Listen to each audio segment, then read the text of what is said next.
আজকে মন্দিরে প্রচুর ভিড় ছিল আর অনেকটা বেলাও হয়ে গেছিলো, কিছুক্ষণের মধ্যে মন্দির বন্ধও করে দিত।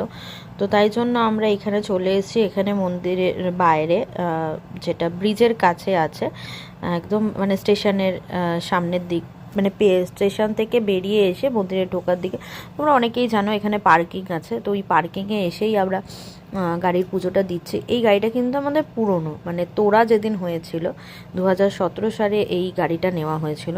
তো এই গাড়িটা আবার নতুন করে সব কিছু মানে ঠিক করা হয়েছে, তো সেই জন্য আবার করে পুজো দেওয়া হচ্ছে। আর মানে আমাদের সিঁদুরের ব্যবসার সাথে গাড়ির ব্যবসাটাও আলাদা, মানে খুবই শখের ব্যবসা এটা। ফার্স্টে এটা আমার বাবা স্টার্ট করে, মানে আমার শ্বশুর বাবা স্টার্ট করে যখন বোন হয়েছিল তখন। তো মানে আমাদের ট্রাভেলসের নামও অনেকে জানে, মায়া ট্রাভেলস। তো তারপরে আমার বিয়ের পরে বাবা আবার বন্ধ করে দিয়েছিল বাসের